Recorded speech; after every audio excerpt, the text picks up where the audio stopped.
অনেকদিন পর আমার কাকার সাথে দেখা, তো দুইজনে প্ল্যান করলাম রাজদলা বিল যাবো। রাজদলা বিলটা অবস্থিত নেত্রকোনার পূর্বদলা অঞ্চলে। অনেকের মুখে শুনেছি রাজদলা বিলটা খুব সুন্দর একটা জায়গা, দেখার মতো একটা জায়গা। বিভিন্ন অঞ্চল থেকে এই রাজদলা বিল দেখার জন্য চলে আসে অনেক পর্যটক। তো শেষমেশ আমিও যাচ্ছি রাজদলা বিল দেখার জন্য। আমি এর আগে কোনোদিন রাজদলা বিলে যাই নাই, কাছাকাছি চলে আসছি। এই যে বিলটা দেখতেছেন, ওইটা হলো রাজদলা বিলের পাশে একটা বিল।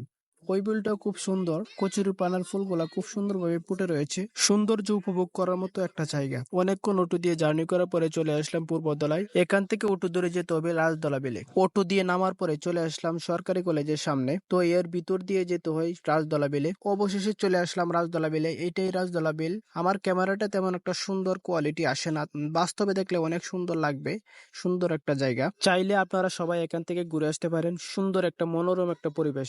যে কোনো ব্যক্তি বিশাল এই জলসমুদ্রের দিকে তাকালে মনটা একবার শান্ত হয়ে যাবে। এখানে এসে চাইলে আপনি হিজবোট বা নৌকা দিয়ে ঘুরে চারপাশটা দেখে পরিবেশটা উপভোগ করতে পারবেন। অনেকক্ষণ ঘোরাঘুরি পর স্থির করলাম বাসায় চলে যাব, সন্ধ্যা চলে আসছে। অনেক তো ঘোরাঘুরি করলাম, তো হালকা পাতলা নাস্তা করে নেই। বিলটা অবশ্য আমি দিতে চাইলাম, কিন্তু আমার কাকা দিতে দিল না। তো ভালোই হলো, পকেটে টাকাটি আমার বেঁচে গেল। খাওয়া দাওয়া শেষ করে বাড়ি ফিরে যাচ্ছি। আশা করি সবাই ভালো থাকবেন, সুস্থ থাকবেন। আল্লাহ হাফেজ।